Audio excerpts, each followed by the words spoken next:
There we go, it's working.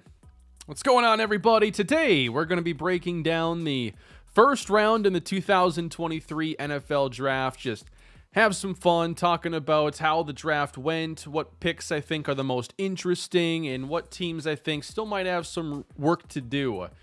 Every year I look forward to the draft. I think the first round of the draft is as fun, or maybe even more fun, than the Super Bowl, just because of all the speculation that goes into it, and then how everything unfolds and the surprises and everything. So today I'd like to just talk about it. I don't spend too much time on the channel just talking NFL as much as just doing my Madden series, but I'd like to experiment with doing maybe some slightly higher quality content for the NFL stuff that I usually do, and maybe limiting it to streaming.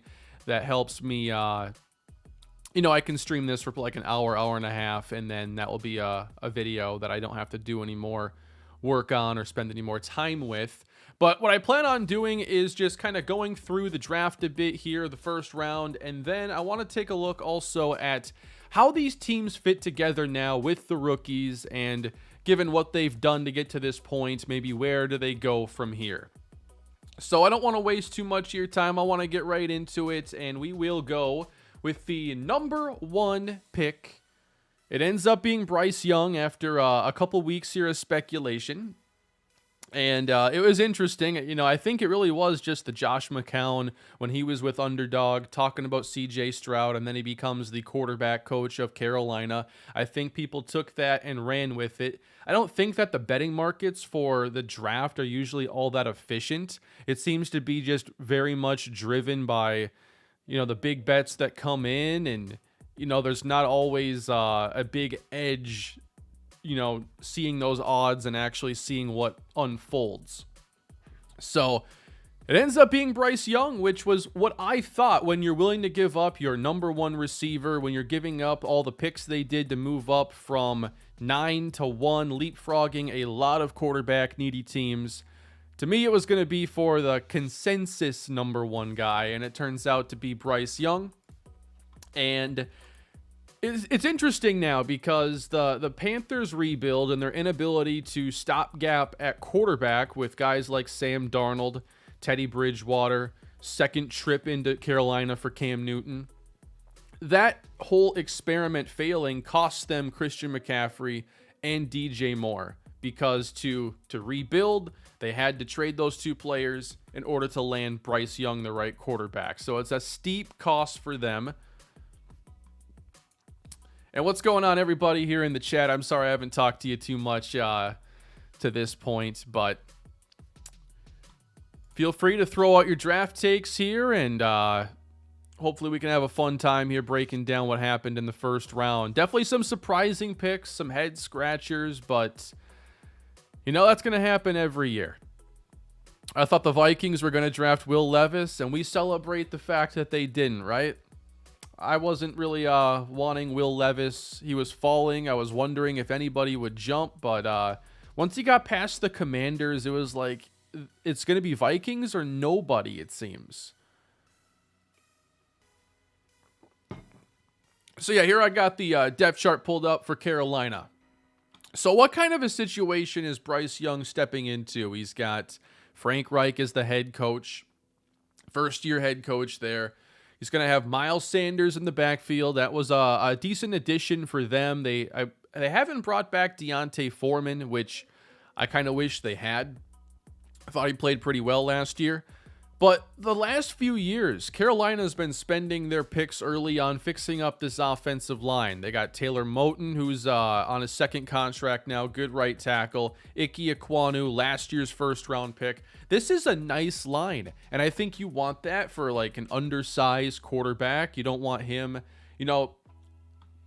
Bryce Young is one of the most creative quarterbacks you'll see come out of college, and it's fun to watch him ad-lib and make things happen, but hopefully the line is good enough, and I think it will be. And then at receiver, Adam Thielen, DJ Chark, Terrace Marshall. I think Marshall here is the big one because he seemed to come on a little bit stronger towards the end of the year for them. And now with no DJ Moore, you got to figure out how you're going to make this thing work. DJ Chark comes over from Detroit. When he's on the field, he can be really good and a good downfield threat. But he and Thielen have had some issues staying on the field a bit. And I'm a big Viking fan, so I know a lot about Adam Thielen. I think that he'll be a nice target to have for a rookie quarterback, but we've seen him miss time the last few years, yards per route run dropping, and just overall productivity dropping. But I think still, as far as number one quarterback landing spots go, it can get a whole lot worse than this. And of course, they were not originally the number one pick. They had to give up a ton to get here. So I like it for Carolina. It's who I thought they'd ultimately take. So I wasn't surprised when they ended up taking Bryce Young. And it seemed by the end of speculation season, that was kind of everybody's consensus thought anyway. Solid team, I'd say 6 to 7 wins, which would be a pretty good improvement. When you think about the division they're in, though, like, ceiling's even higher than that, especially if Bryce plays well very early on. How do we feel about Darnell Wright to Chicago? I appreciate the super chat. I will get to Chicago. I kind of want to go in order here a bit, but I will get to all the teams here and how they are coming together. I don't have the most hard-hitting analysis for all these players, but I do know a bit about most of them, and then I like to look a lot about just looking how they fit into the team and how the whole picture is coming together. I know it's the draft and we just focus on the individuals that are taken, but I like to look at how they fit into the team, what their role is going to be, and if they're in a good situation to begin things or not. So number 2 was an interesting one because Stroud's stock, at least in the public perception, seemed to be falling a bit as we approached the draft, and we weren't really sure where he'd go here. And the late stuff that I was seeing was that the Texans wanted Will Anderson at 2, and then they were hoping to move up for Stroud, but also Tennessee was interested. That's what I was seeing late. But you know, if you got 2 guys you want there and one's a quarterback and one isn't, you know, tie break usually goes to the quarterback, and the Texans don't take a chance that they wouldn't get Stroud. You know, I don't think anybody wants to see a 3rd year of Davis Mills starting. I think a lot of people were buying the idea of them actually like passing on quarterback altogether and then thinking about Caleb Williams next year, which is an interesting call when you already pick at, I think it was 2-12 originally. So we're going to do the Texans here. Well, the 2-3. So the 2-piece here is CJ Stroud at 2, and then they traded with Arizona, giving up next year's 1st-round pick and this year's 2nd-round pick, and there might have been a mid-round exchange in there as well.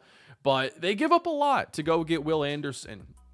Reminds me of when the Saints gave up future picks to go get Marcus Davenport a few years ago, much later in the draft, or in the 1st round.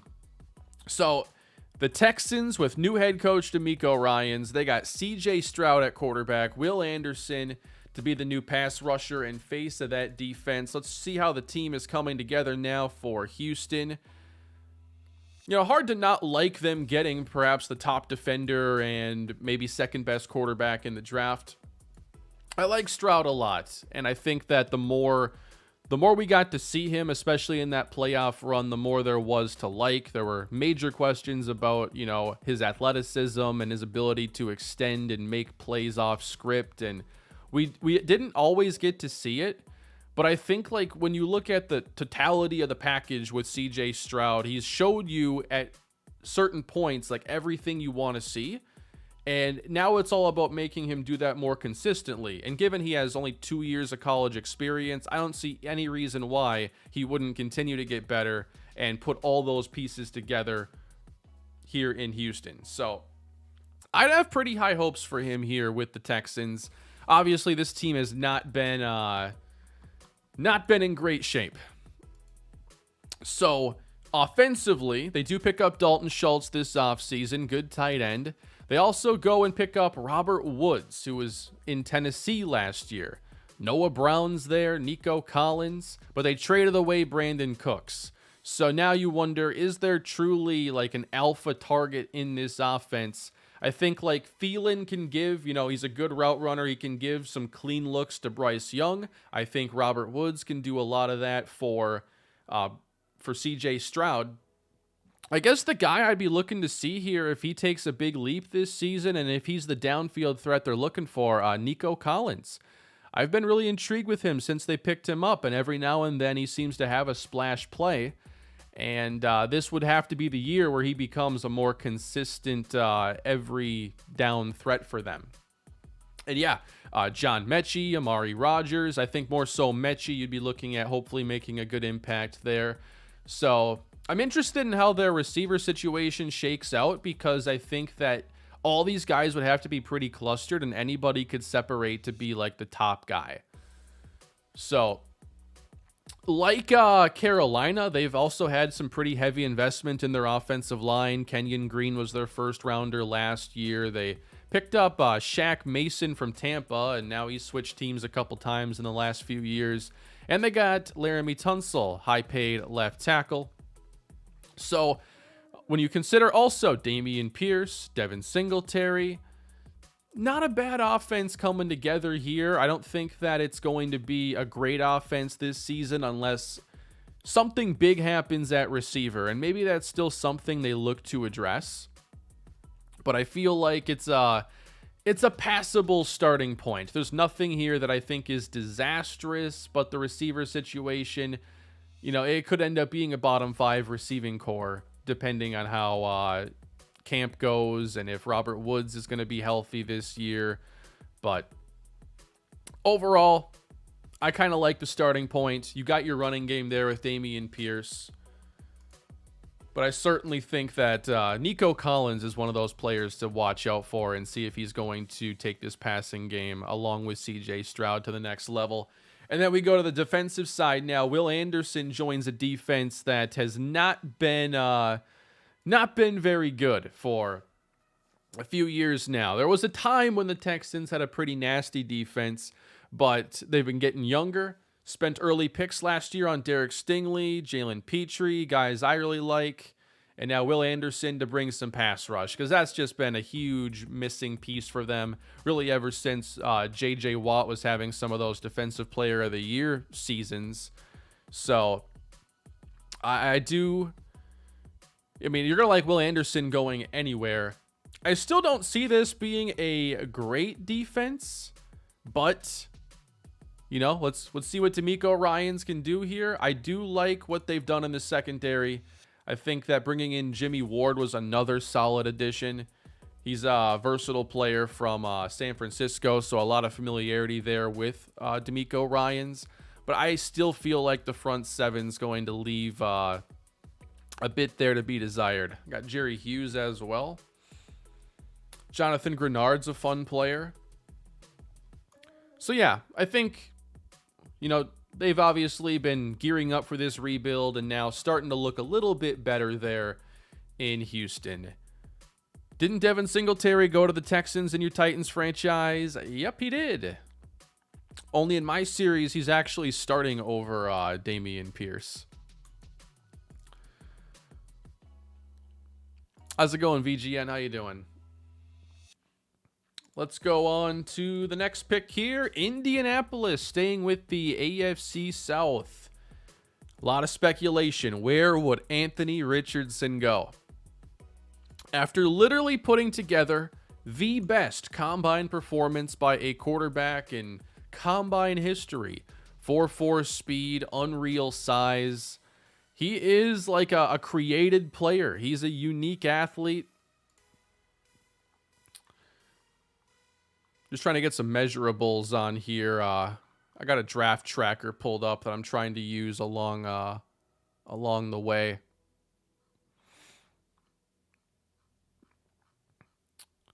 All right, so Anthony Richardson is not even 21 years old at this point. 6'4", 244, 4.4 speed, cannon arm, a little bit of college experience this last year in Florida. He played 767 snaps last year and only 192 the season before. So under 1,000 snaps of college experience. Accuracy is the big thing people are questioning with him. but he's so young, has so many tools that you knew someone was going to likely take him early. And there was a little bit of buzz late that if he slipped, that maybe a team like the Vikings could look to trade up. But I never thought he'd fall very far. And with Stroud gone, this seemed like the spot here. So, Anthony Richardson going to the Indianapolis Colts, which means that they're going to be ending kind of this carousel of veteran quarterbacks coming in ever since Andrew Luck's surprise retirement. So, what's interesting here is they also have Gardner Minshew. And so you'd anticipate some sort of camp battle. Will they try to make, Richardson start as a rookie, or do they think it's important for him to sit? I think that's a pretty big decision.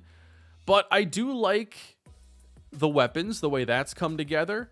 And as we've talked about with Stroud and Young, the one thing you fear, I think, with these quarterbacks is that they step into a situation with a terrible offensive line. I think we've seen that time and time again, how hard that is for quarterbacks to get acclimated when they're constantly facing pressure and don't have much hope. Now, Indy's line hasn't been maybe as stout as it was a handful of years ago, but there are still good pieces.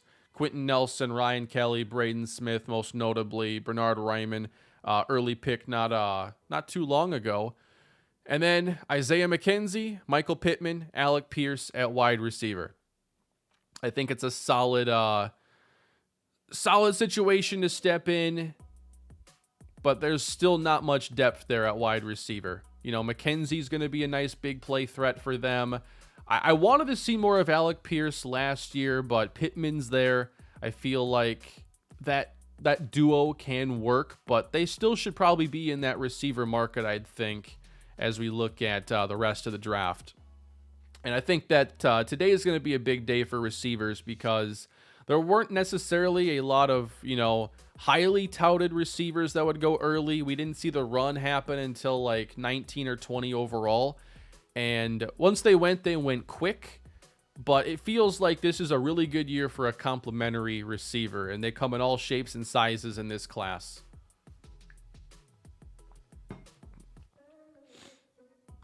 And obviously, like we've seen with, the situation Stroud's going to go into with Dameon Pierce at running back, there's going to be a good running game here to help get Anthony Richardson acclimated. You wonder if there's going to be any kind of zone read or how the offense is going to shift with Richardson's skill set. And even if he doesn't start right away, I think you've got to find ways to get him on the field. He's 6'5", 240, runs 4.4. So find a way to use him in year one, even if Gardner Minshew ends up starting. But it would not shock me at all if Richardson does start day one. I think we could see the first three quarterbacks all start week one. But yeah, the Colts, man, they were a mess last year. They went and hired a interim coach who wasn't even on the coaching staff, just a former player in Jeff Saturday. So we know what happened last year with the Colts. We know what happened when they were leading 33-0 against the Minnesota Vikings. That was a fun day. At least half of it was. So let's move on now. We got pick 5 after the quarterback dominoes fall. Would Seattle perhaps look for a quarterback in this spot? No.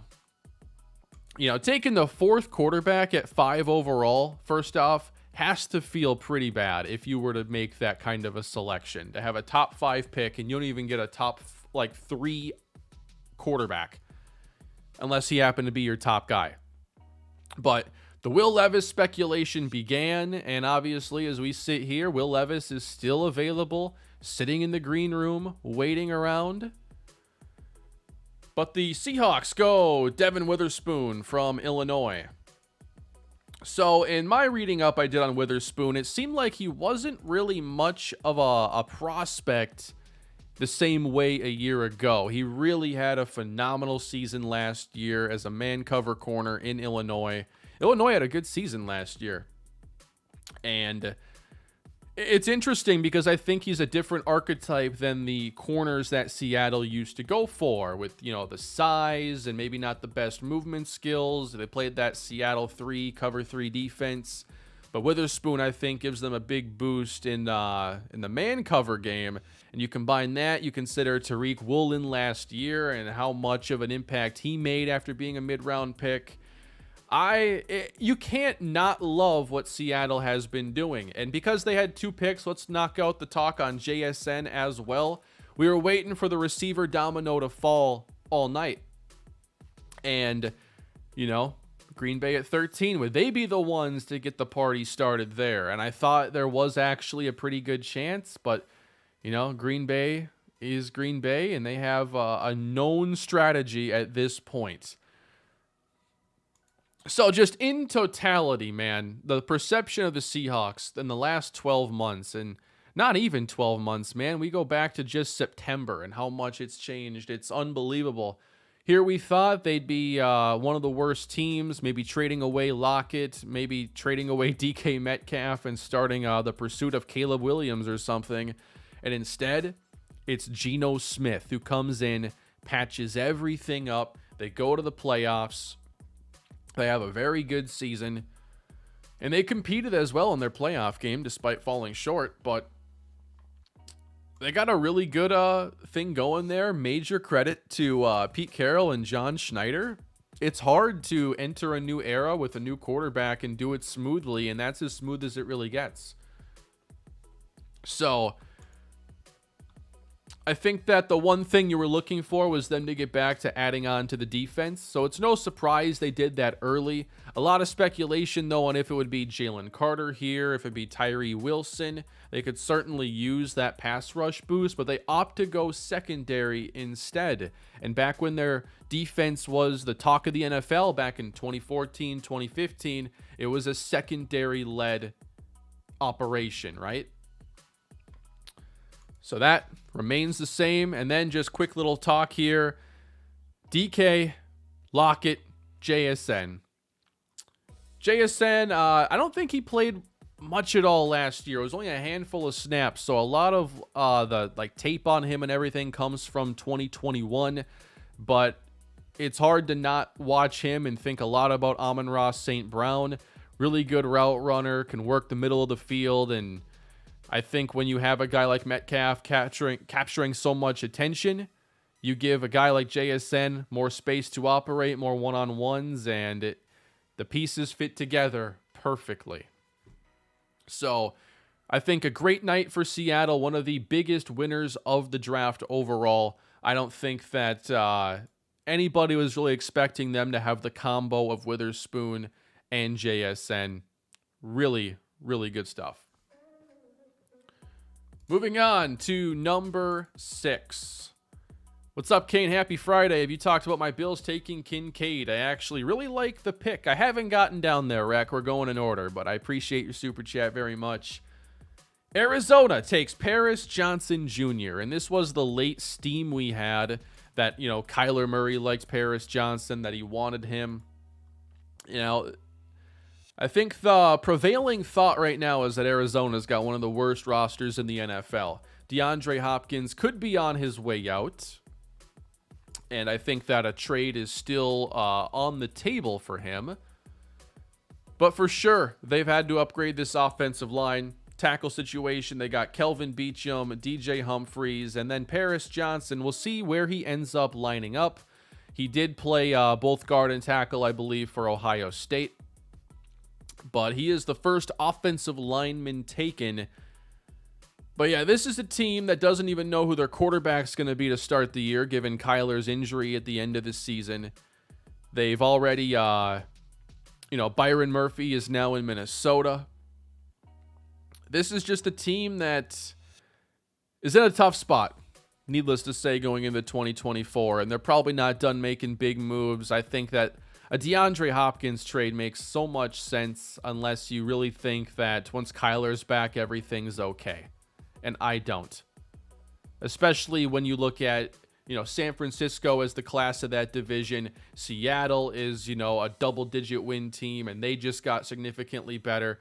you've got to be realistic here, I think. And, you know, they've had their couple of years to work it out with Kyler and Hopkins. And given the state of the roster, I think you've got to look at gearing up for probably a tough year and maybe being in a similar situation a year from now.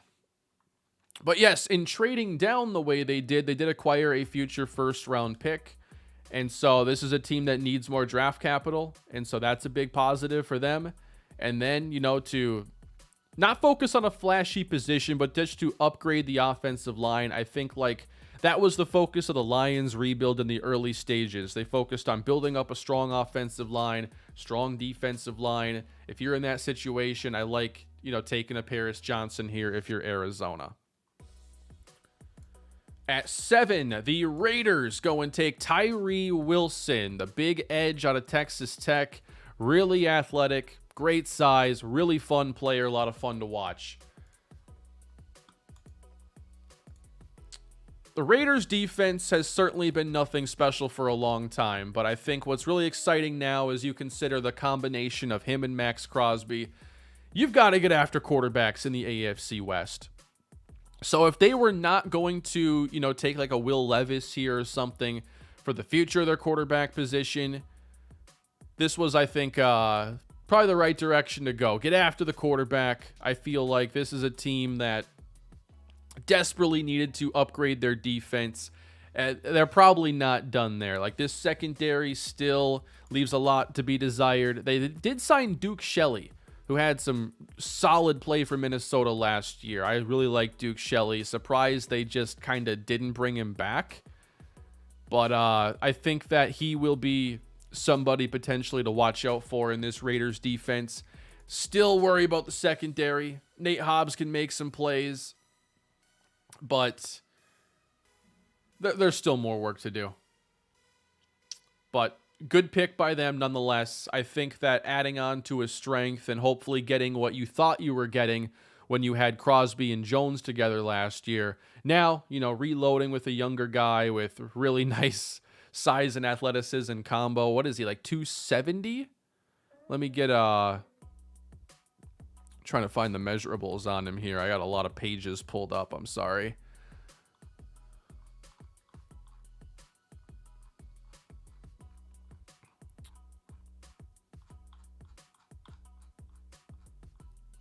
And of course, this is in no particular order for me. So 1 second.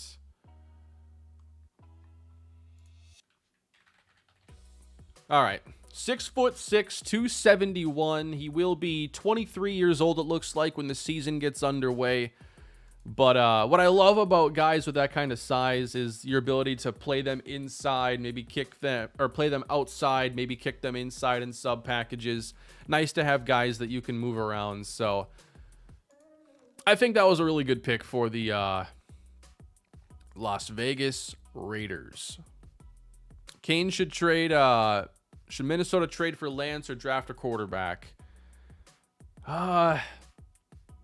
It's difficult because I think they're still at a point where they need to fix their defense up in a big way, and the defense didn't get better last night, and they didn't acquire any more picks.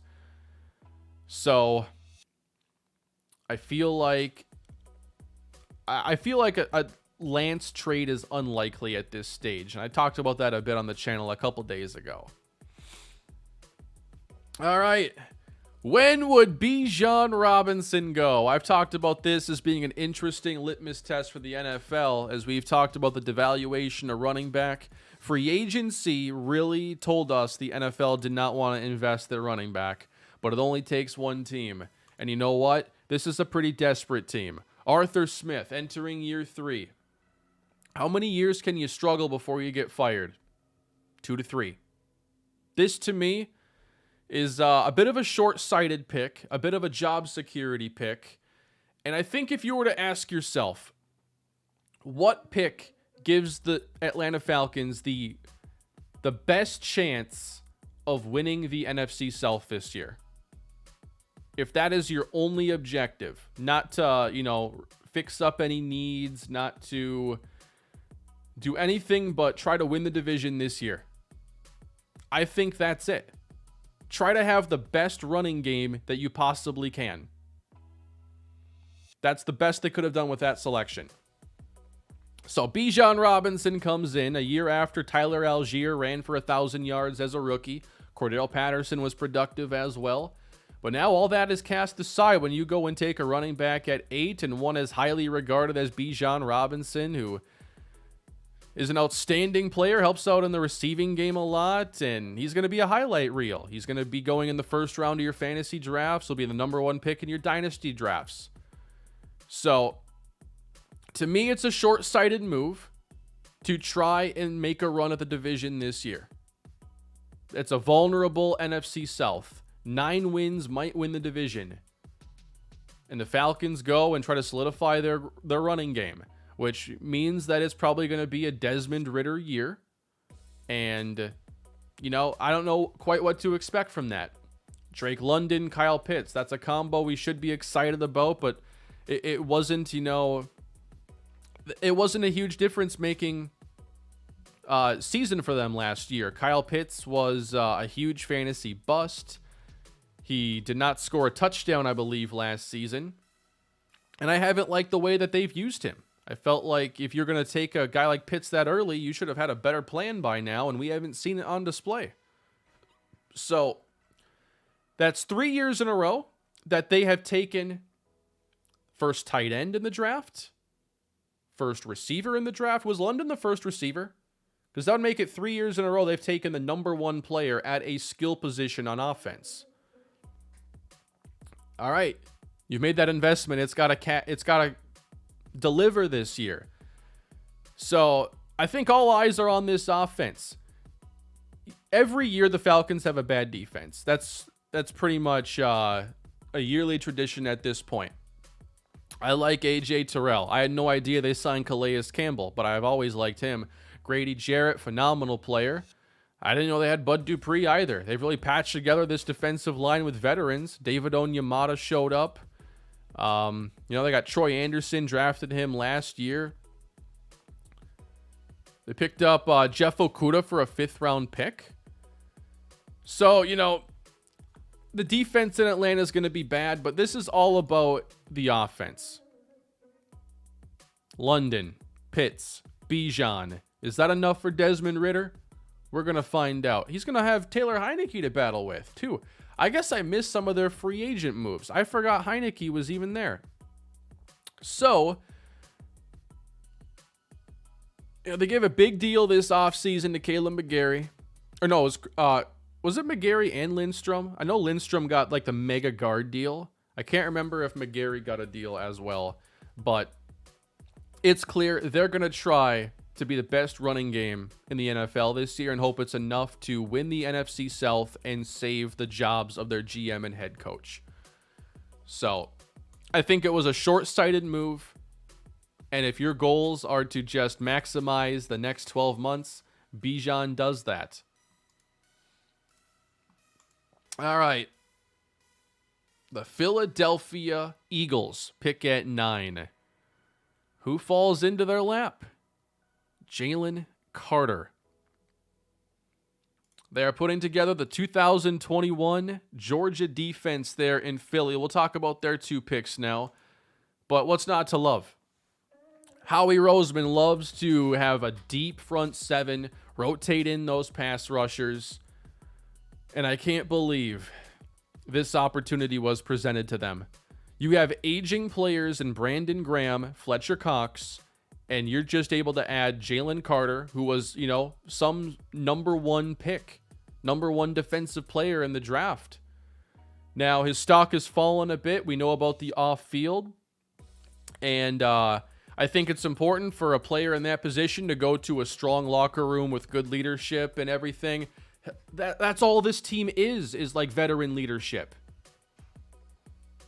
And then you combine that with ex-teammates.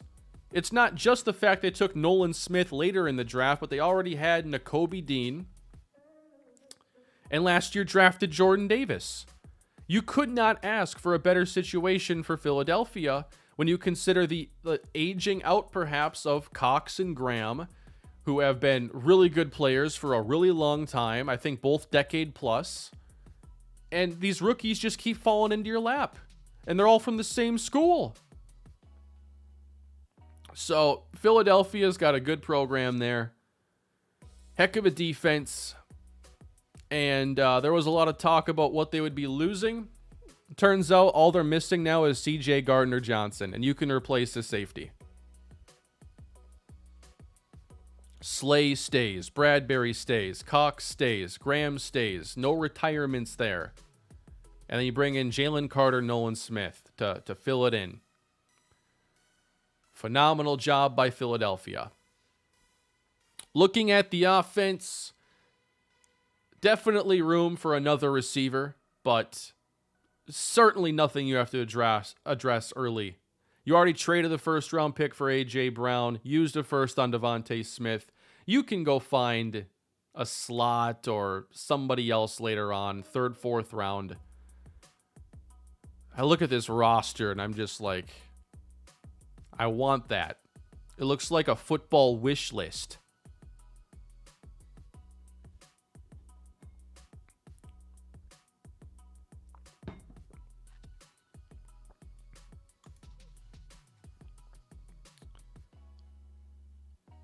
Oh yeah, I picked up Terrell Edmonds. At 10, the Chicago Bears, who have moved down now twice. Worst team in the league last year, traded down from 1 to 9 and then from 9 to 10. The Bears take Darnell Wright, offensive tackle out of Tennessee, second offensive lineman of the draft. Chicago has been an absolute dumpster fire. One of the worst defenses last year. Not much going right for them. And questions about how they've tried to put pieces in front of Justin Fields. And I think they're finally making some good moves. I think it's a little bit late. It should have been last year they made more of a investment, but better late than never. Second round pick on Chase Claypool, and given the Miami Dolphins forfeiture of their first rounder this year, 32 overall for Chase Claypool. DJ Moore, of course, comes over in the Panthers trade. And now you add Darnell Wright into the equation. You got Tevin Jenkins looking more like a guard than tackle at this point. I do like them going to add on to the offensive line. I feel like, the defense maybe has more work to do, but Anderson didn't fall into your lap. Carter didn't fall into your lap.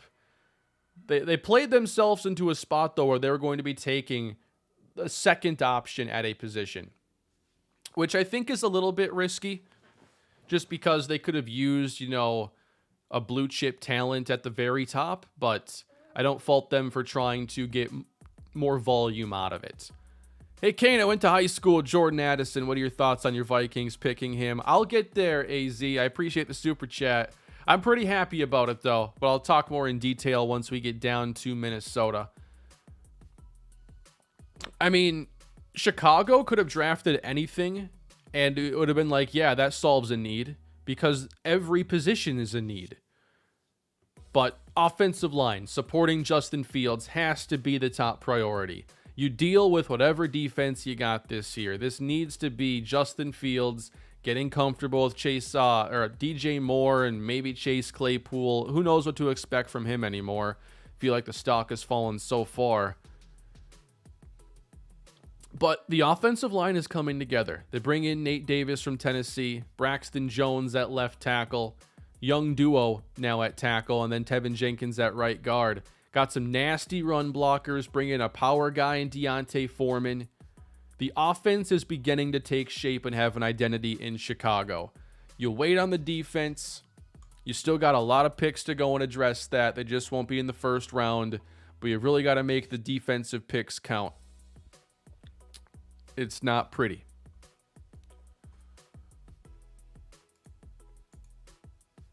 And then the tackle run continues. That's 3 in 6 picks. Not really a run, but second tackle in a row here. Peter Scaronski going to the Tennessee Titans. They were speculated to be moving up for a quarterback potentially. And the Titans have a lot of needs on their offense. As we know from me doing a Titans franchise this year in Madden, what is the first thing I look to do? I added playmakers in the first round at tight end, at receiver twice, and then I fixed up offensive line there. And the Titans go with the offensive line first. I have not been a fan of their line, and I feel like they're not doing Derrick Henry very many favors with what they've been throwing out here, especially last season. And it was pretty important to address that. This was kind of an easier one to speculate on if it wasn't going to be a move up for a quarterback. But you still look at Treylon Burks, Nick Westbrook-Akine, Kyle Phillips. I don't know about that coming together. Seeing rumors that they're, losing confidence in Malik Willis. It's a good piece for the offense getting Scaronski, but this offense and roster in general is still in rough shape. The defense was very good last year at stopping the run. They've been nowhere nearly as bad as the defenses I've had in my Titans franchise. Still got Harold Landry here, Monty Rice, Christian Fulton, Kevin Byard. They bring in Sean Murphy-Bunting. Certainly a team with offensive needs. But I still think that the list of needs is quite large on offense. I'm not sold on the interior still with, Brewer and Brunskill. And Dillard's a complete really unknown. He didn't really pan out in Philadelphia, and this is really a prove-it contract for him. Then you got Nicholas Petit-Frere, who was a third-round pick last year. I mean, playmaker, offensive line, you got to come away with maybe 3 guys that can play right away this year. That offense is in rebuild mode. All right, we got the biggest surprise perhaps of the draft coming at 12. And the Lions took 2 players, so we'll talk about both of them here. At 12, Jahmyr Gibbs, running back out of Alabama. And then later, Jack Campbell, linebacker out of Iowa. If you were to make a list of the least valuable positions in the NFL, it would usually contain running back, linebacker, safety, guard. And they took 2 of those guys in the first round. Jahmyr Gibbs is a shocking pick. What I try to do, though, when we look at the draft like this is I don't want to get caught up in, like, we can talk about the opportunity cost of what you do at a pick versus what you could have done, and if that was a good move strategically. But when it comes to the player, I don't want to focus too much on the number he went. If they took him in the second round, nobody has an issue with that. Taking him at 12 was pretty rich, though. I felt like this was an interesting offseason for the Lions because they play in a very vulnerable NFC North, and I think they are the deserving favorites despite all this here. I think the Lions deserve to be favorites in the division. Gibbs is going to be used much like CMC, just an overall offensive weapon, no excuses for Goff in a contract year. Certainly, what you love about Gibbs is that he offers you a unique receiving skill set. And I think he's somebody you could look to line up in the slot, but certainly, as your primary receiving back, I know they have DeAndre Swift. I think Gibbs blows him away in terms of what he offers in his explosiveness, his route running.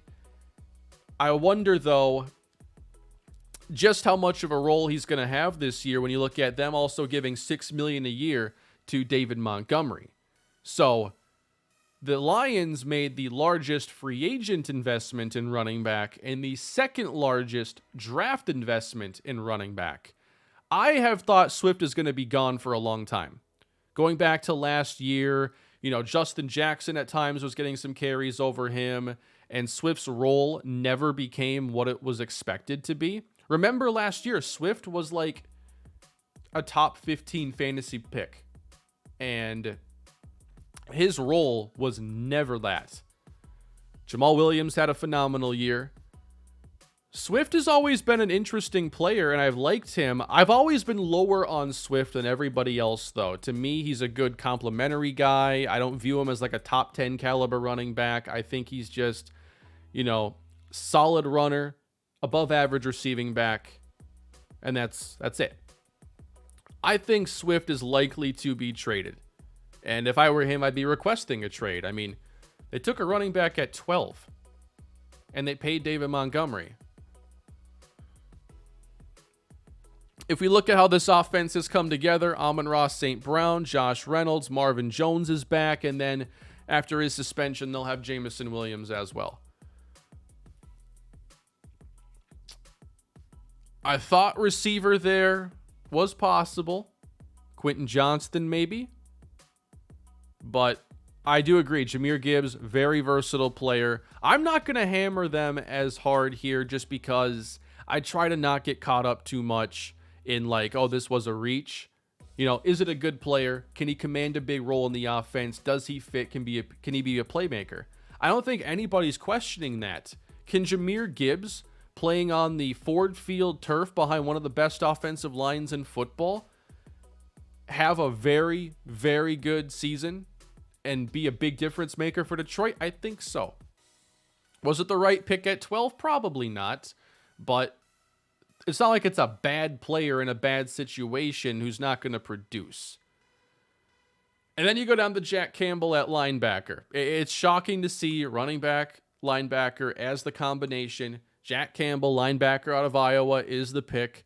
And I think this is them trying to find that 3-down solution that they've kind of lacked for a very long time. And they've done a good job building up the front four. And so it doesn't shock me that they wanted to go and get somebody to become kind of their leader at linebacker. They haven't had a ton there. Malcolm Rodriguez is a fun player, but I kind of like the way Campbell fits into the defense. I love how they were aggressive in free agency, attacking secondary. Cam Sutton, CJ Gardner-Johnson, Emmanuel Mosley. They're going for it, just differently than others would do it. I feel like that they're building themselves a pretty complete team, and they should and deserve to be the NFC North favorites. I don't think they maximize their draft value. If that's what you want to talk about, you're never going to give them a good draft grade for taking a running back and linebacker where they did. But the team's coming together in a way that looks really good.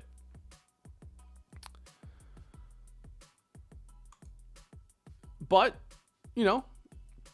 I really want to see what their plans are for Gibbs this year. I don't think he's going to be a guy that gets, a ton of carries. He's not a big guy, but he's a very explosive runner, great receiving back. This reminds me of when they had Javid Best, and that was a long time ago. It was he didn't play a lot because of injury, but this gives me major Javid Best flashbacks.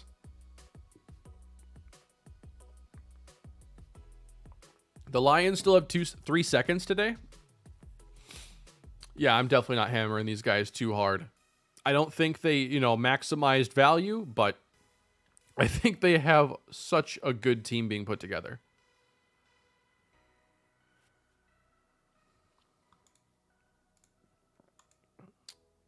Who's next? Green Bay. Lucas Van Ness. That is such a Green Bay Packers pick.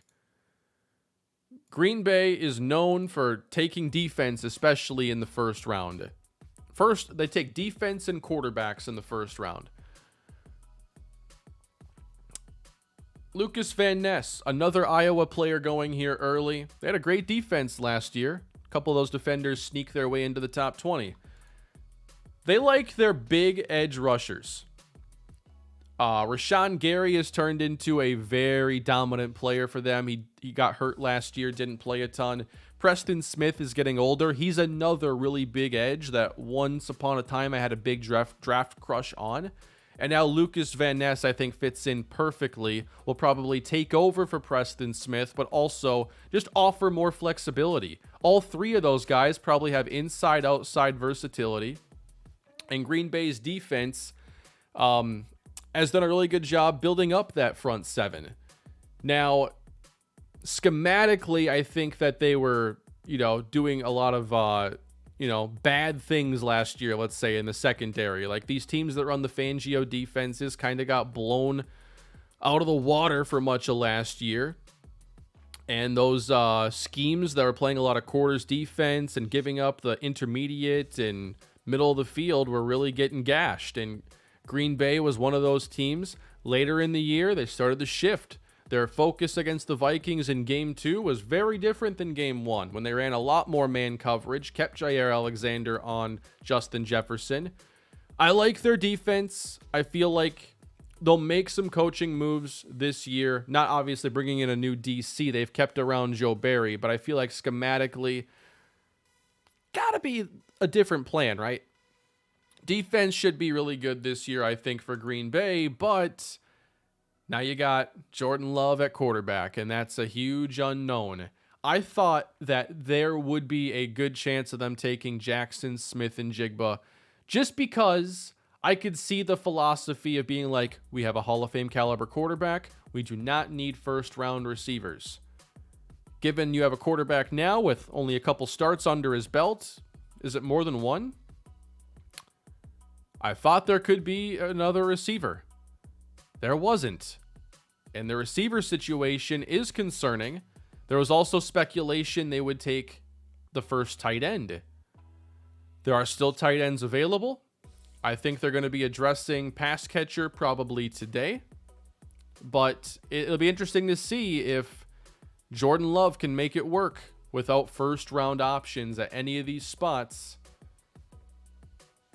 And a lot of inexperience as well. Like, there is no veteran in this receiving core now. 2 starts in 2 years. Okay.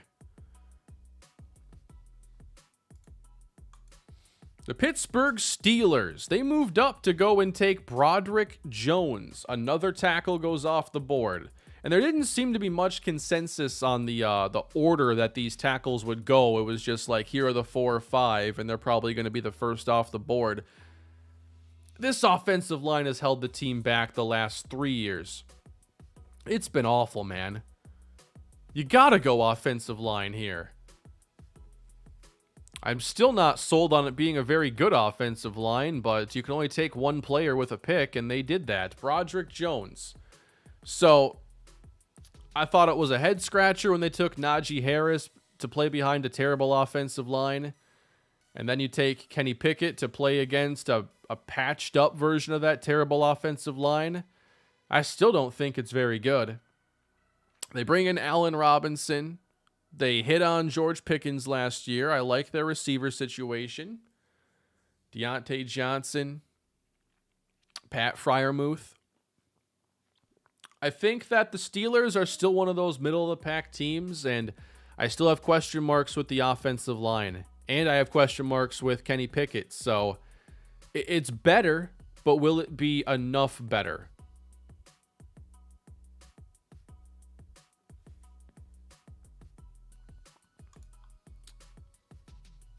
I do like the defense for them. You know, outside of, they had their era where their offense was the focal point and the defense took a little step back, but it's really back to being more the classic Steelers with their defense kind of leading the way.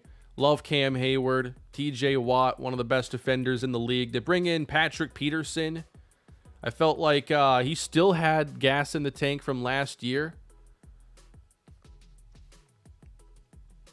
But yeah, that's a very fine pick on their part. You had to go and get serious about upgrading the offensive line. They spend an early first-round pick on doing it.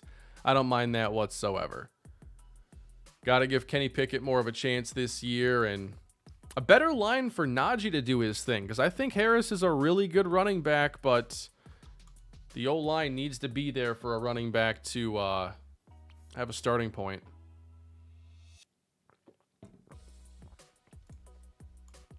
We got the Jets at 15. I wondered here if maybe they'd go and get Aaron Rodgers, a first-round pass catcher. But they go and get Will McDonald, the 4th. We had a couple Iowa defenders go, and now Iowa State has one. So Will McDonald joins the Jets.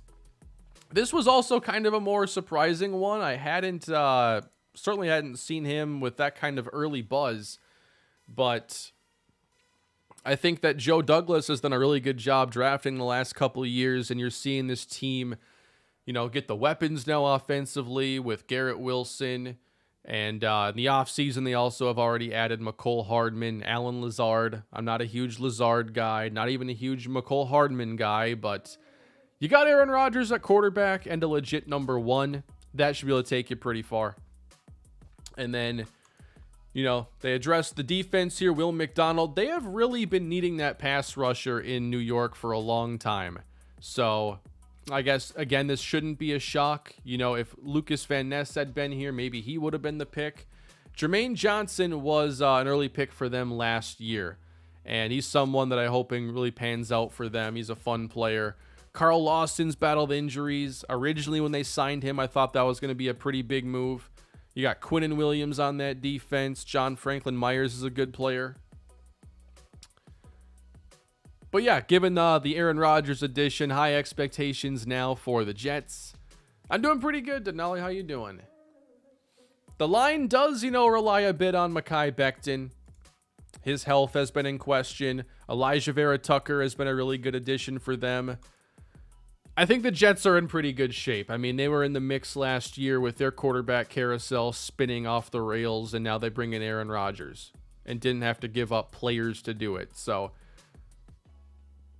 a lot to like there with the Jets, but was that the right spot for Will McDonald?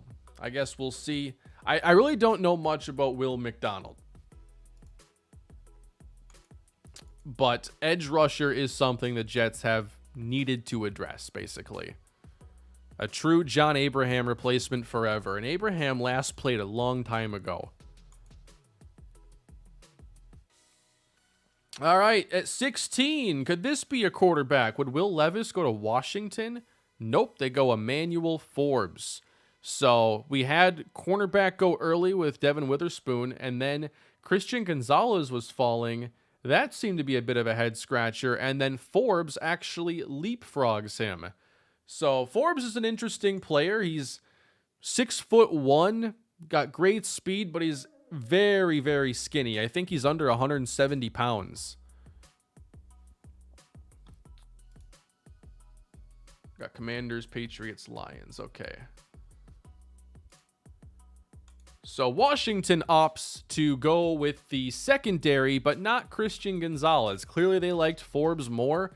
I felt like Gonzalez could have been the first corner off the board. I thought he'd go in the top 10. So seeing him slide a bit further is a surprise. You got some very different type of players here. You got Benjamin St-Juste and Emmanuel Forbes, and St-Juste, he's also taller, but he's a lot more physical than I think Emmanuel Forbes will be asked to be with his smaller overall frame. But they really are committed to see what Sam Howell can do this year. And it's a season in which Ron Rivera could be on the hot seat. And it's Jacoby Brissett and Sam Howell who are going to decide whether or not this works or not. They went Forbes because he fits the cover 4 scheme. Yes, I've seen that franchise guy's cornerback breakdown, and he talked immediately about Forbes being the best fit in a quarters style defense, and I agree. I think his movement skills are really good. 6'1's a good frame. It just, you don't want him in a physical bump and run situation, and being in more off coverage will definitely suit his athleticism and skill set. So I do think that the landing spot there schematically makes a lot of sense, but still I think like Christian Gonzalez to me was just a better, more well-rounded corner. But still, addressing the secondary here isn't a major surprise. A lot of these picks that you maybe are questioning, the player, sometimes the position makes a lot of sense. But I still think that I was a Sam Howell guy. I couldn't believe how far he slid last year. I'm hoping it works out. I hope so. But it's a lot of trust to put into, a journeyman backup now in Jacoby Brissett and a late round rookie in Sam Howell that looked good last year when he played, but it wasn't a lot of play.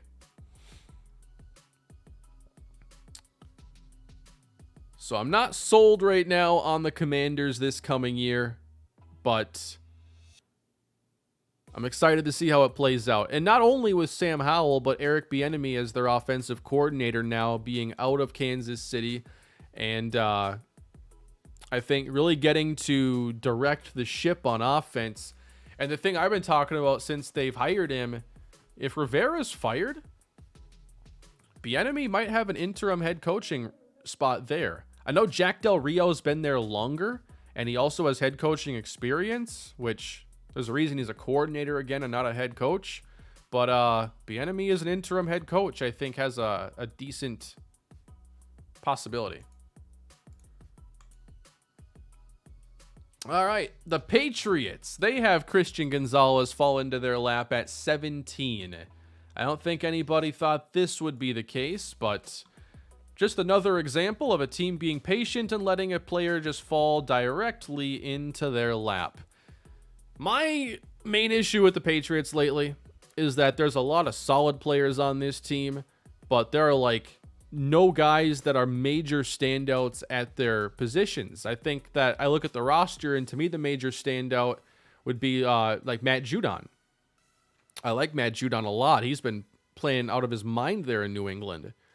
But I think Gonzalez being there, that's one that's really hard to pass on. I think it's a team that still needs to look at upgrading this offense. When you look at how offensive heavy the AFC is, how quarterback driven it's been, you got the fourth most interesting offense now in the AFC East.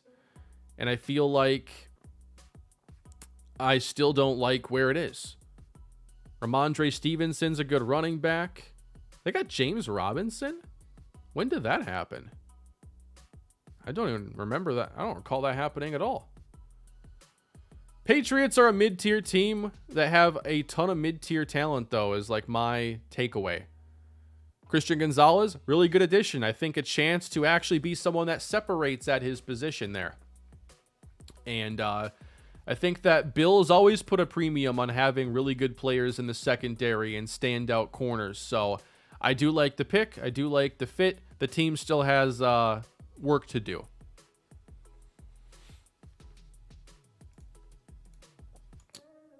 We already talked a bit about Detroit and Jack Campbell. I wasn't as hard on them for the, reaching on those positions as much because I think that the team is coming together so nicely. At 19, Tampa takes Kalijah Kancey. I was really wondering where his landing spot would be. I would have liked him with the Vikings, but he went 4 picks earlier to Tampa Bay. Tampa's in an interesting spot now with the Tom Brady fallout no longer being there. Where's the team at going into the new season? Well, they got Baker Mayfield at quarterback and Kyle Trask, and they opted not to take Will Levis in the first round. Kalijah Kancey next to Vita Vea. That's an awesome situation. Kancey, undersized. He'll get the Aaron Donald comparisons because of the size and because of the school. And, a lot of similarities in like the height weight department and I think arm length as well. But Kancey is such a disruptive player. And I think it was critical for him to go somewhere where maybe there's someone else that will capture more of the double teams and the attention. I think that's going to work here. It's an ideal landing spot for Kancey. Makes this defensive line a lot scarier. Gives them a major interior presence. And if you're a guy like, Joe Tryon Shoyinka, you're going to have that edge freed up for you. One-on-ones. You were a first-round pick. This has to work. I think that was a very good pick for Tampa.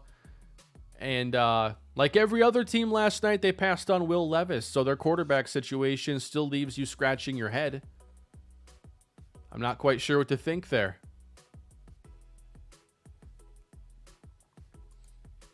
We get into the 20s, and this is where the receivers begin to go. I already talked a bit about JSN, the first receiver taken, going to Seattle. How can you not love it there when you got DK Metcalf on one side, Tyler Lockett is still there, and maybe JSN is more his long-term replacement, but Lockett can still play.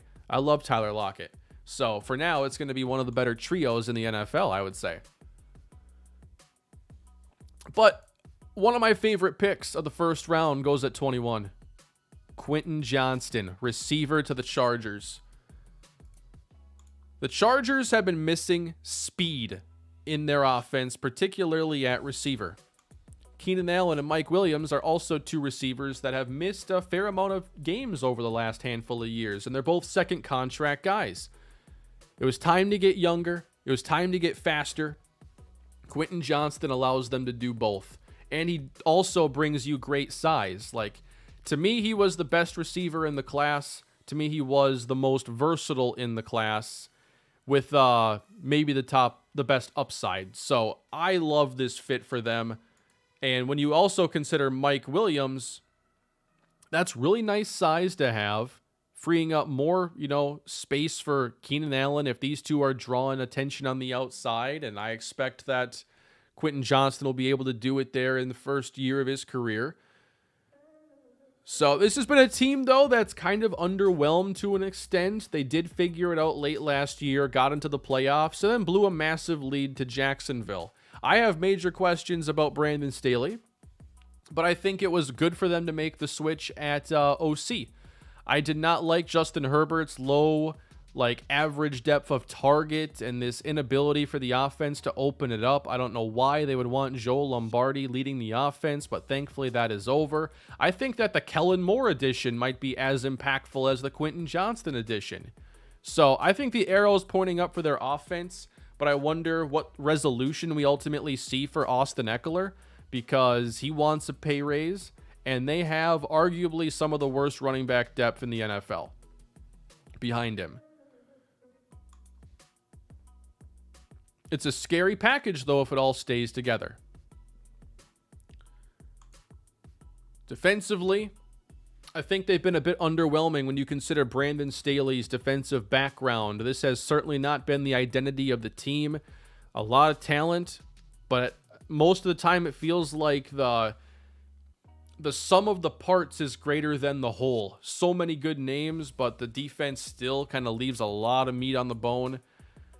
They bring in Eric Kendricks. I wouldn't have high expectations this year. I love Kendricks, but it feels like he's just lost so much over the last 2 years.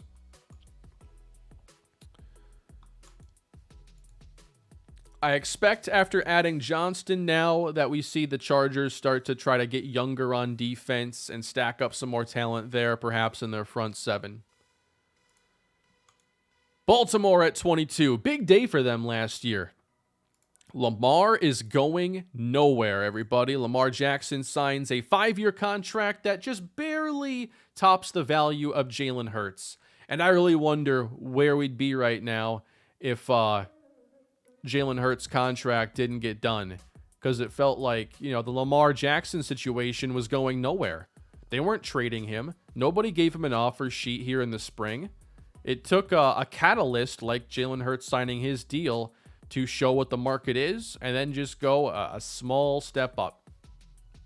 Love them getting Zay Flowers. He was one of my favorite receivers in this draft. I feel like he's going to be a dynamic playmaker in the NFL, and certainly this was the worst receiving core arguably in the NFL last season, especially late in the year when their entire core was made up of guys who weren't even on the team in week 1. Odell Beckham. We'll see what he's got after his injury. Hasn't played since the Super Bowl win.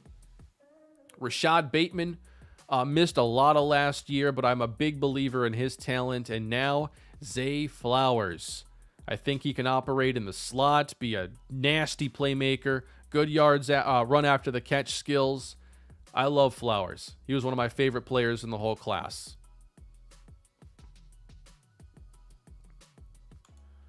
A Steelers fan doesn't like it. Okay.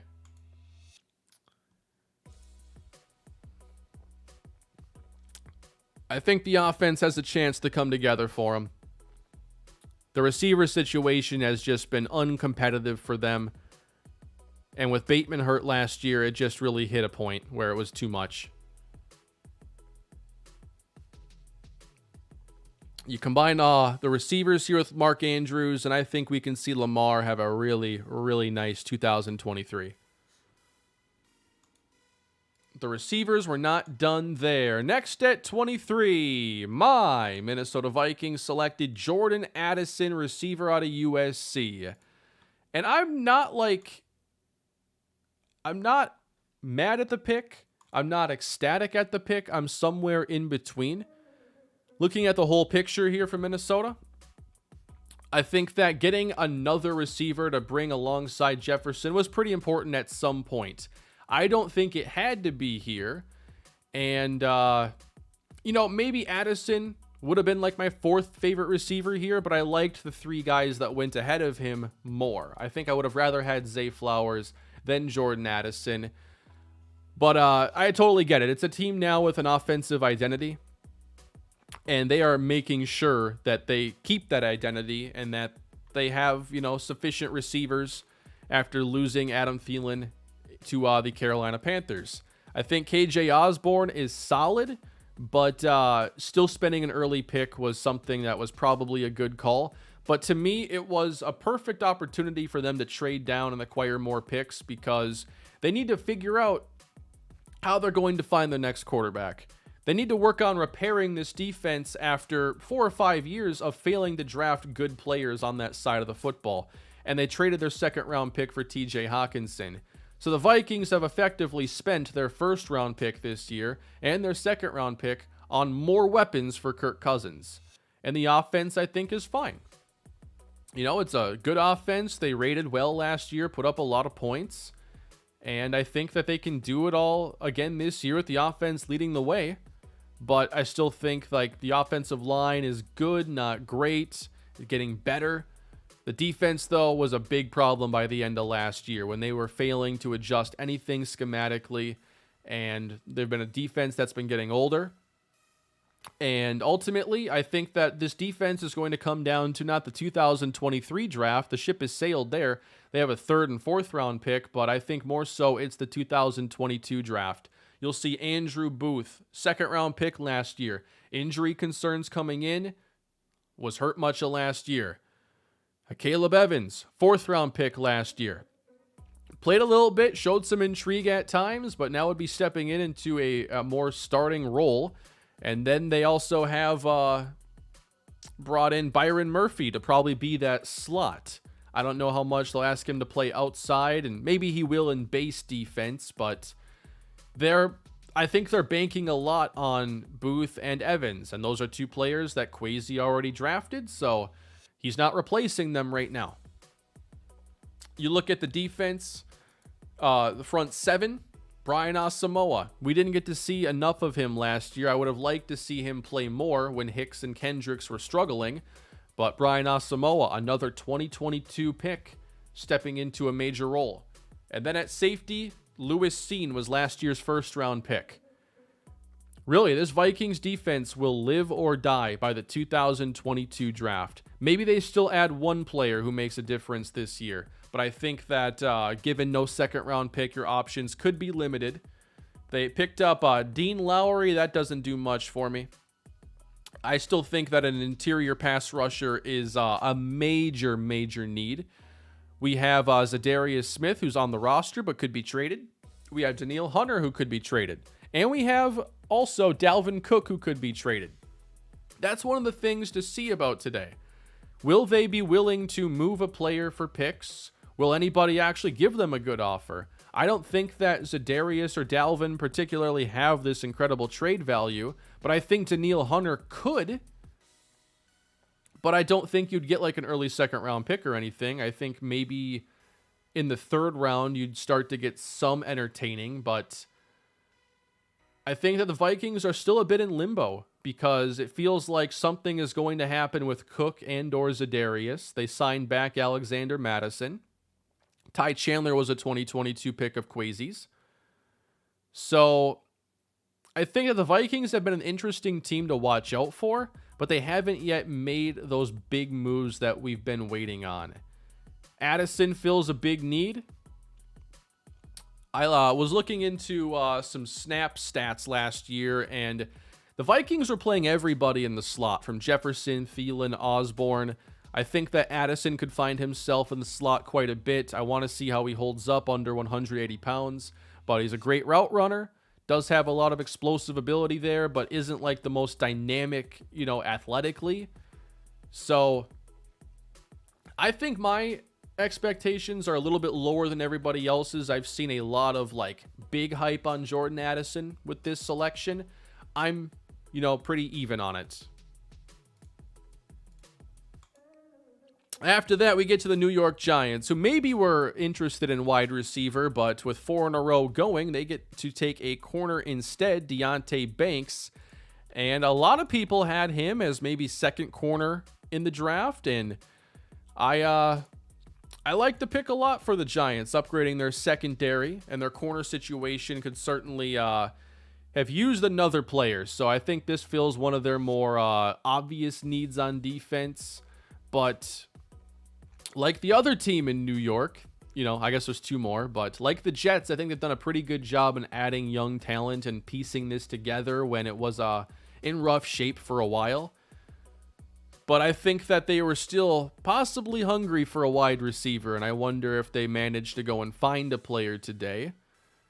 They did take Wan'Dale Robinson early last year, but we didn't get to see a whole lot of him. And looking at this team, I see a lot of slot receivers and a lot of guys who are more expected to win down the field. So I wonder if they try to get a bit more size if they have a chance today. I think about a receiver like a Michael Wilson I've seen in that second round conversation with a bit more size, also pretty good route runner. So I think the way the board fell there, maybe there wasn't a receiver worth taking.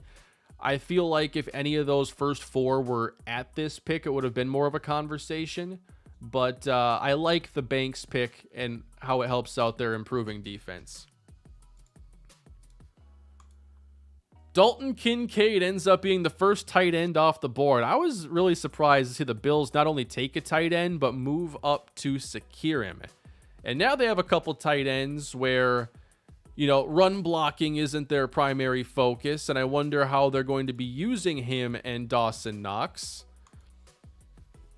This is an interesting one. I wasn't quite sure what to think at the time because it didn't seem like a spot they would attack.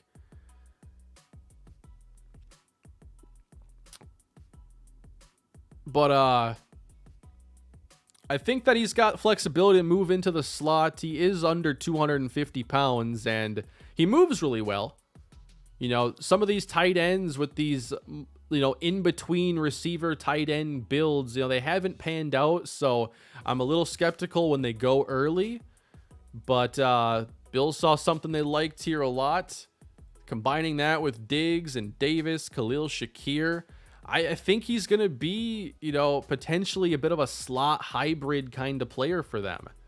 So I don't hate it. It is surprising, but I think potentially there is a bit more there than with Dawson Knox. So a lot of people thought he would go earlier to Green Bay. Bills fans are liking this from what I'm seeing.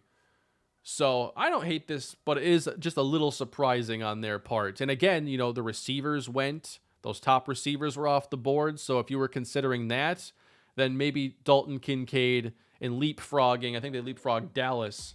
That was kind of the move to make. So the Cowboys at 26, they do not get a tight end as many speculated, but instead take Mazi Smith out of Michigan. And I'm always intrigued with players that are similar to him. He's an athletic nose tackle with pass rush upside. I love that combination. I think I end up drafting a lot of those types of guys in Madden. So I think that it's a really good piece for their defense. I'm expecting them to probably think about tight end if they have an opportunity to do so here today. But I don't think you have to necessarily take tight ends in the first round just because you don't have a starter. And in general, I don't think that taking tight ends in the first round is even a good idea. Most of the time, I don't think that the value ends up actually paying off in the end.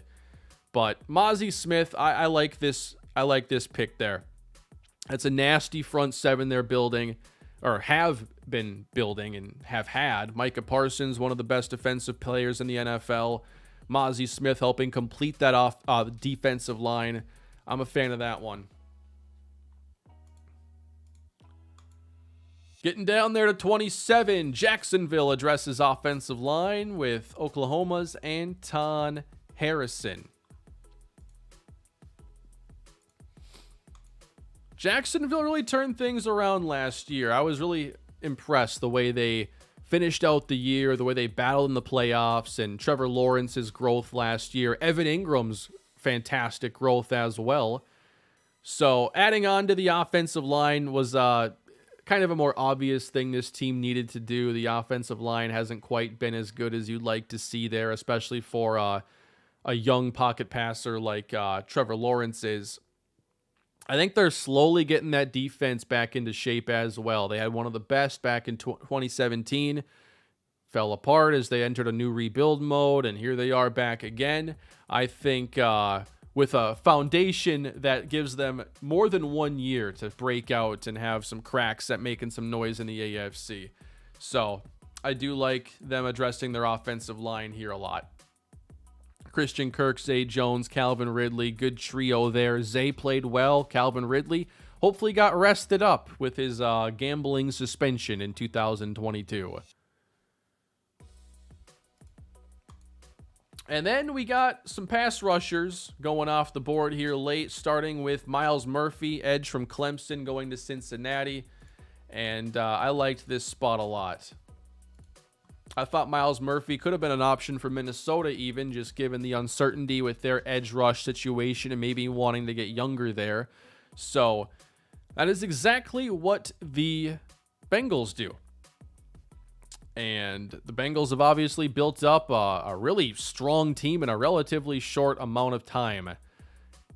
Yep, they have a LSU Tiger, Joe Burrow. Now they get Clemson Tiger and Myles Murphy. That's true. I think more than anything, it's like the defense coming together as fast as it did. Like, of course, the offense would come together when you have Jamar Chase and Joe Burrow. But I think that the Bengals made a lot of moves in free agency to fix their defense that not everybody was on board with. You know, they made the big move to get Trey Hendrickson. They made the big move to get DJ Reader. And their aggressiveness there has paid off. And I like the way that they've been just building the team as a whole here. I didn't see this coming a couple of years ago.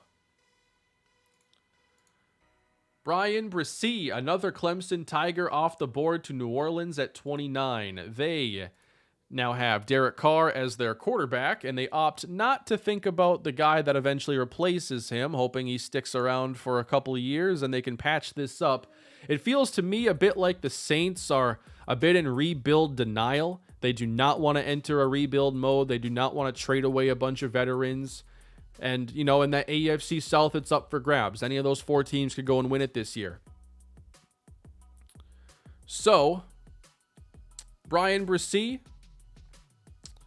he was, wasn't he like top prospect, high school prospect a couple years ago before going to Clemson?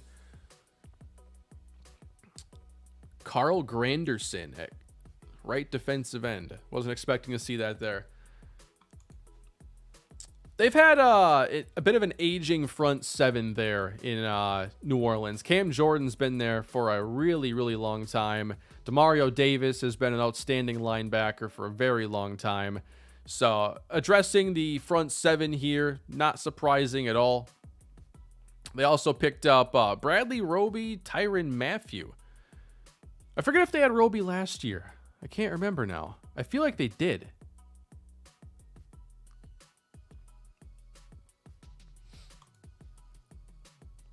But like I said, it's kind of a vulnerable division there in the NFC South, and maybe bringing in Derek Carr is enough for you to go and potentially win it this year. Michael Thomas, we'll see if he comes back healthy. They reworked his contract. But I do like them getting younger on defense. Brian Bresee, I think, I forget, he dealt with some injuries, right, at Clemson. I wish I had this info off the top of my head. But it seems like a decent, buy low in a sense, a guy who had a really high pedigree when he got to Clemson and maybe can still have his best football ahead of him instead. Following Bresee, we got the Eagles. We talked about that. Nolan Smith and how They didn't have to do much. They just let the Georgia defenders fall right to them. Nolan Smith lasting this long was a huge head scratcher for many. A few edge rushers had come off the board. We had Will McDonald way earlier. We had Miles Murphy just a couple picks ahead of him. And then Nolan Smith ends up on Philly as they continue to have this endless pass rush pipeline. And then Kansas City caps it off. The defending champs take K-State's edge rusher Felix and Odike Uzama. Another edge rusher. Can never have enough. Think this is, trying to really find that next guy after Frank Clark. And they made an effort to do that last year in drafting George Karlaftis in the first round. So it's back-to-back years where they've taken that first-round edge rusher. But I do not know much about him. But I think edge rush is one of those spots where they had to get a little bit deeper, and now they're getting pretty young on the outside there. So you got Chris Jones, Derek Nottie in the middle. Defending champs trying to get after opposing quarterbacks. I still think receiver could be on the table for them. MVS, Kadarius Toney, Sky Moore is your top three. They lose Juju, they lose Hardman, but you got Travis Kelce still, and I like to see what Toney looks like if he plays, more regularly, but that's been an issue. Yeah, Eagles had a fantastic draft. I think Seattle had a fantastic draft. Those are the two that stand out because I thought they made the most of their two selections. I agree, Sam. You could still see these guys go offensive line. After moving on from Orlando Brown, they do bring in Jawan Taylor, but you wonder if they're done there. I think that a playmaker, though, I want to see who they end up adding because I think they're going to make something happen. Oh, I talked about the Raiders back at 7, yes, and we've now wrapped up the full first round. I was a fan of that. Their defense has left a lot to be desired the last handful of years, but if they've had anything going right for them, it's been pass rush, at least, in an individual sense. They've had Max Crosby play really well the last couple of years. They didn't get what they wanted last year from Chandler Jones. And, they still need help in the secondary, but I think trying to build up the pass rush as a strength is the right call. And over the years, I've become more of a believer in the pass rush over the secondary as just prioritizing on defense. So I'm on board with what they did there. Most surprising pick in your opinion? Still Jahmyr Gibbs going at 12. I hadn't seen anybody talking about him there. And also, they were about to pick again at 18. So not only did they take a running back, they took a running back that they weren't comfortable waiting on 6 picks or 5. So maybe they thought there was somebody that would move up. Because if you look at these teams, I don't think any of them would even have been potential landing spots to worry about. But they were certainly paranoid there and had a high grade on him. Rumor is Jets were going to take him. Really? After taking Breece Hall last year. Well, he ends up going to a team we didn't expect either. So who's to know? Maybe the Jets did like him. A few surprising players, falling out. I think the biggest one for me is Joey Porter Jr. I was banging the table for the Vikings to take him at 23, but like I said earlier, they're going to rely on those draft picks they have from last year, and now that secondary is basically quasi-secondary. Of the starters, 4 are going to be hand-selected by him, and the other one's going to be Harrison Smith. And that's assuming Lewis Cine beats out Cam Bynum for the starting free safety job.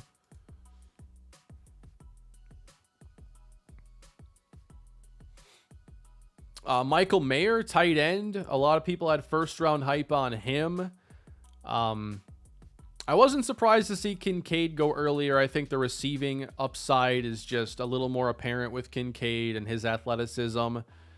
Of all the fits, too, thinking about a tight end going to Buffalo, I think is a bit more exciting than a tight end maybe going to Green Bay. So I like the chances of him being more of an early contributor there in Buffalo. Certainly loved, Christian Gonzalez falling to the Patriots when he was projected by many to go in the top 10 and maybe even be the CB1. I guess I was a bit surprised by a team not trading up to go and snatch him. But this is a really good corner class, and it's weird because, when you have a deeper class, you can wait. But it's surprising to see someone as highly regarded as Gonzalez fall along with some other players.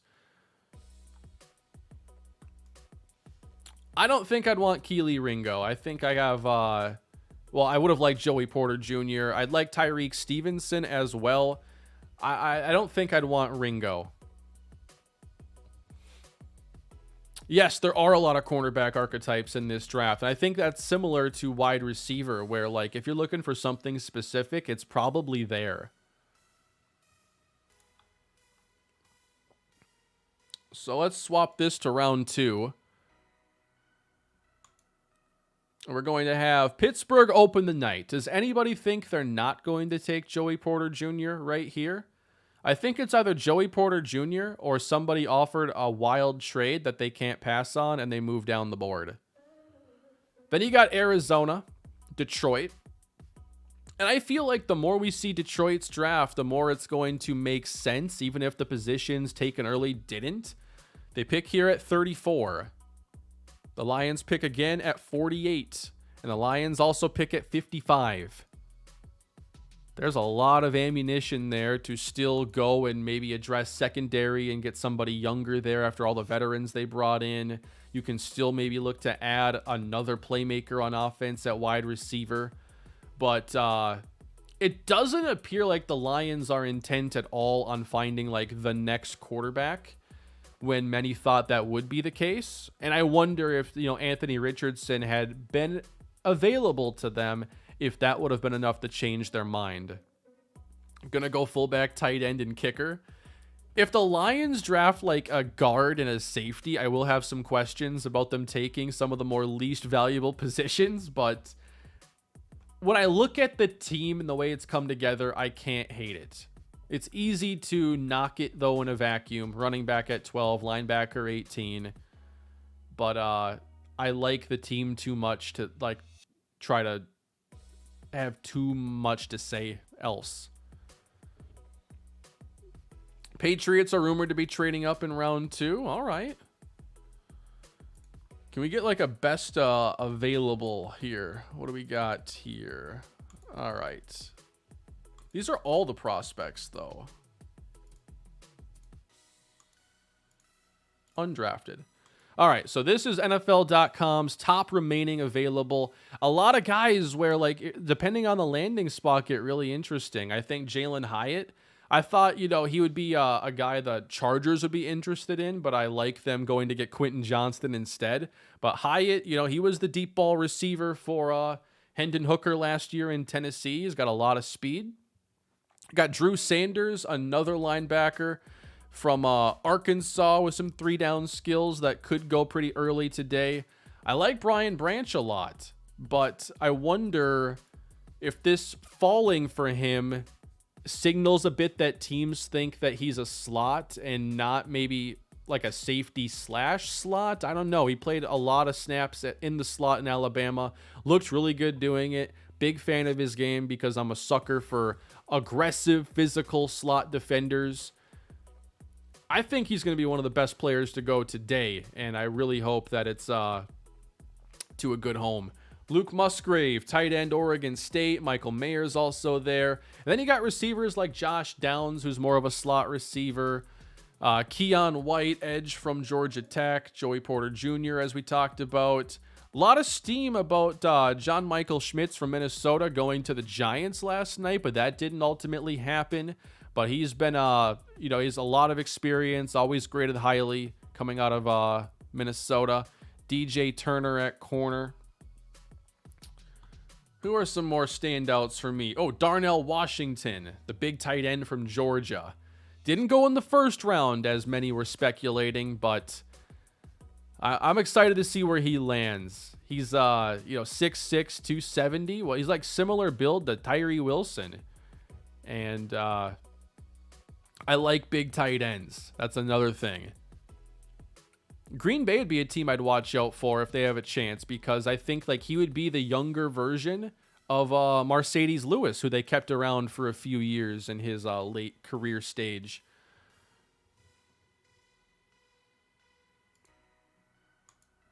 BJ Ojulari, another pass rusher that we should expect to see go fairly early today. Will Levis, where does he eventually go? What do you guys think? Darnell Washington is a perfect Patriot tight end. I could definitely see it.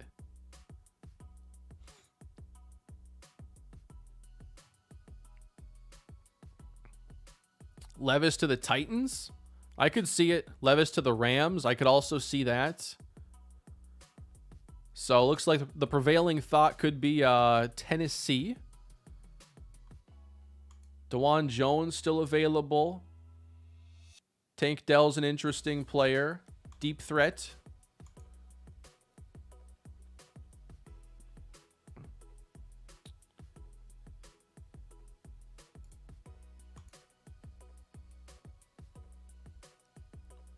Tyreek Stevenson, I like him. Man cover corner. Zach Charbonnet, running back with pretty good size. I think he could end up being this year's Tyler Algier as a mid-round running back who runs for 1,000 yards. Hendon Hooker. I think as he falls too, he gets more and more interesting, even for a team like the Vikings who might want a year to develop a guy. Tyjae Spears. I really like him. I think he would be another running back that I hope lands somewhere where he gets a real chance to play.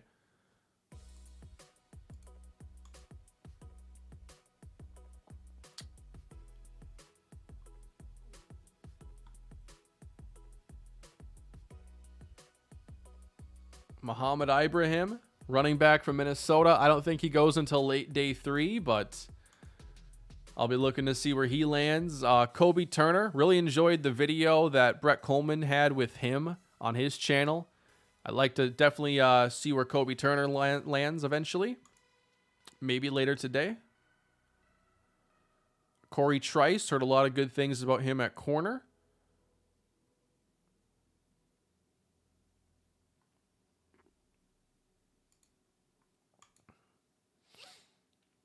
There's a receiver here I'm looking for that I haven't quite seen yet. One that I really like. Let me go back to the top of the list here and just pick receiver.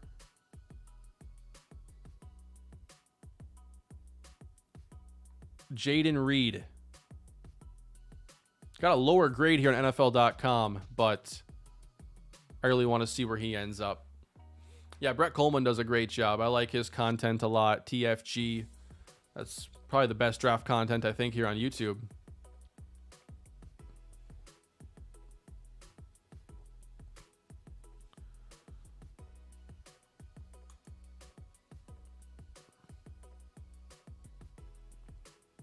Yeah, I talked about a few teams today still needing some receiving help. There's so much of it out there. And a lot of those teams don't necessarily need like an alpha guy.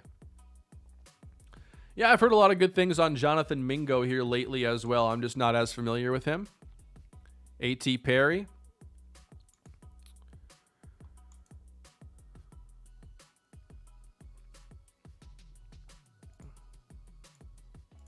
What else we want to look at here?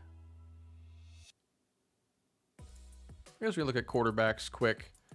So, what if Hooker goes over Levis? Is that possible? Levis slid out of the first round after all. Charlie Jones, yep, slot receiver. I looked a little bit into him. Someone suggested that in a stream a few weeks back or so. Wouldn't be surprised. If Hooker goes over Levis, man, the narrative and the conversation gets really interesting there. Tanner McKee could go today. He's a bit more of your traditional pocket passer. Not the most exciting prospect. Doesn't have like high-end traits in any way, but McKee is somebody that could possibly work himself into a starting job. Just might take some time.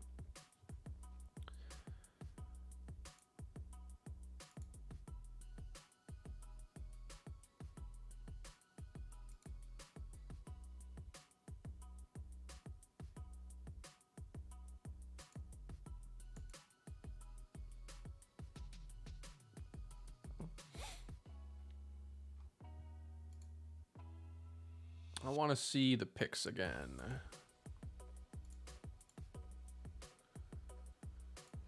All right, so again, here is the draft order. If we just think about quarterback, I mean, Levis is a landing spot. I don't think Detroit would, if they've already passed twice. But I guess Detroit is an outside chance. Rams here are interesting. We didn't talk at all about the Rams because you don't talk about them on the first round of the draft very often.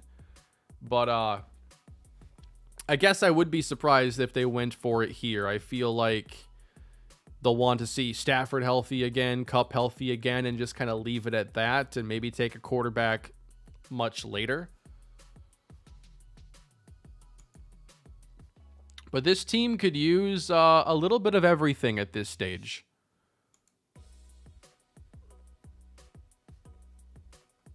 Who else didn't pick that we could talk about? Denver? When is their first pick today? Do they pick today? I forget.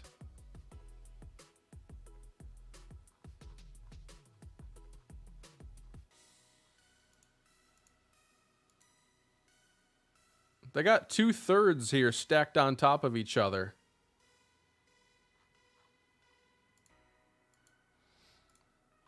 So Denver, where do we think that they're going to end up going?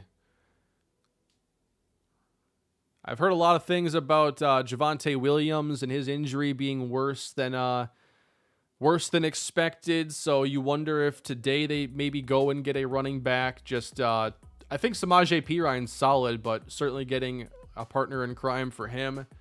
And then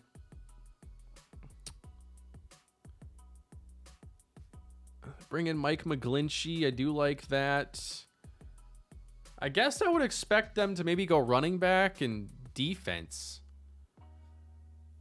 You know, they've had a really good defense. So much of their questions just come down to whether or not Russell Wilson's going to play well, so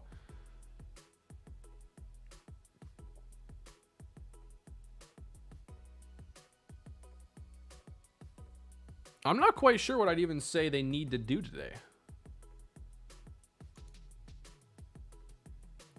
Linebacker, possibly? Like, they could be a team targeting an off-ball linebacker.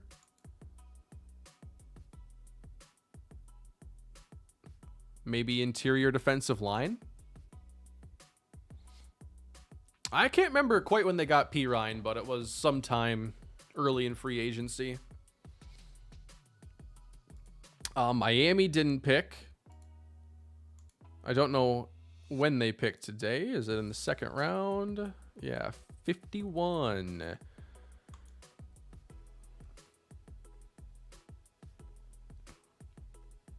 I think I'm mostly expecting them to keep addressing their defense. I think cornerback could be a possibility, although with Ramsey and Howard and Igbenogany, I'm not sure they're really high on him still, but maybe they could look in the secondary, but I don't think they have to. Edge rusher would be probably a pretty good option for them. Miami will end up with Dalvin somehow. Man, Dalvin going to Miami would be interesting.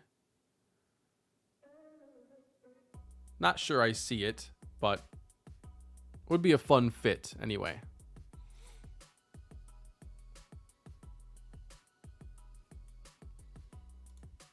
Who else didn't pick?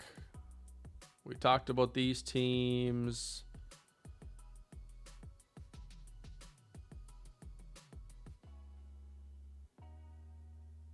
Have we hit on everybody now?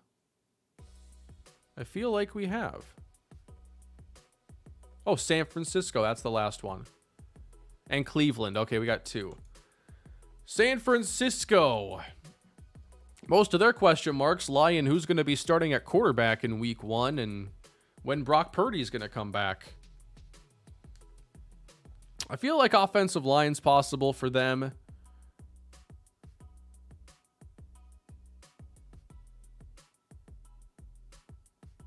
Obviously one of the best defenses in the NFL, so I'd probably be looking at offensive line, and I wouldn't hate to see them find like a backup tight end either.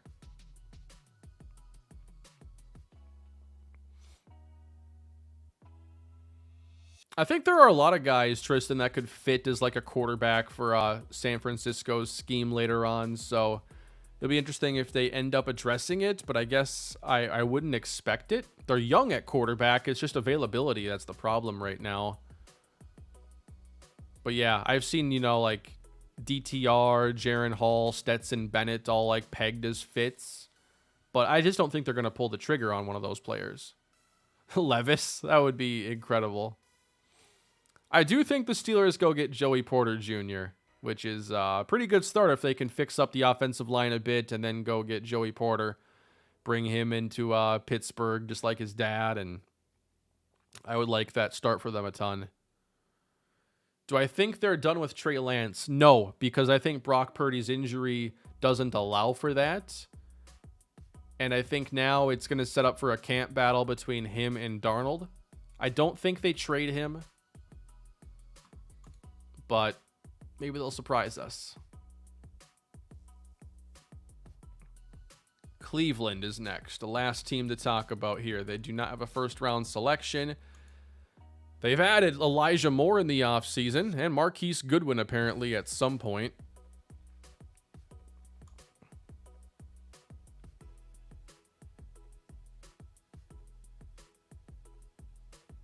Oh, Juan Thornhill.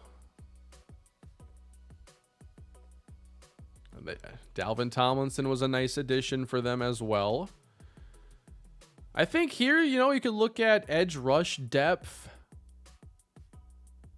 I don't see a lot of glaring needs overall on this team.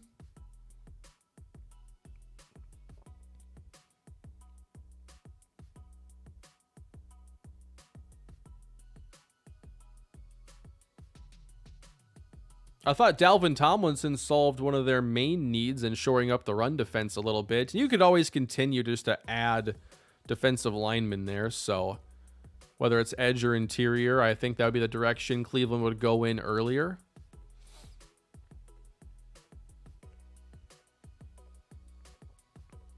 I also think that another running back to pair up with Nick Chubb. I mean, for a while now, they've had Kareem Hunt, and I think he's still a free agent, right? And there's not much depth behind Chubb, so if you want to get a receiving back, I think you've got opportunities to do that. Let's take a look at the running backs that are available.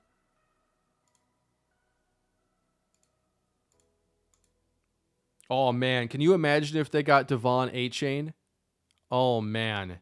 That would be such a good replacement for Kareem Hunt.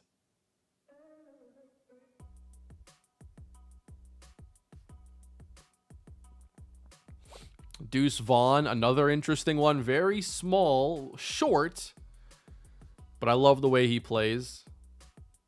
Plays with an edge. A couple more running backs that I want to see where they land. Sean Tucker, I think, could also be in that Tyler Algier kind of mold.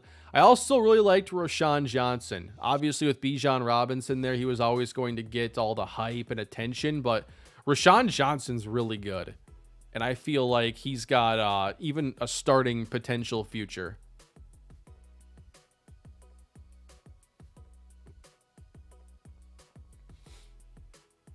You got so many guys, too, that I think are intriguing, like, between the tackle grinders. Tank Bigsby. We'll see about Muhammad Ibrahim. I want to see if his game can translate at all to the NFL. He's not a fast guy, but he's such a tough running back and gets yards after contact. I don't think he'll go early. He'll probably... I predict Muhammad Ibrahim will be like a team's preseason carries leader, possibly. But I don't know if he'll carve out a major role. Yeah, a lot of people like Dwayne McBride. Zach Charbonnet as well. Israel Abanikanda, I've heard a lot of good stuff about him. I know less about Zach Evans, who Lance Zierlein has a pretty good grade on here.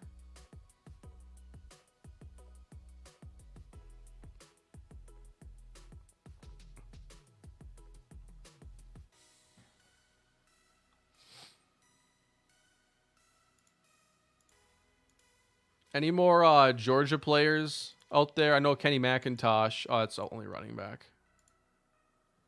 Yeah, we got Keely Ringo, Darnell Washington, Warren McClendon, Christopher Smith, Stetson Bennett, Kenny McIntosh. There's still chances for Philadelphia to get more. If you were the Panthers, would you draft Trayvon Randolph over Young? Yes, you got to get Trayvon Randolph on your team. I want to see the Eagles get Ringo just to keep the gimmick going.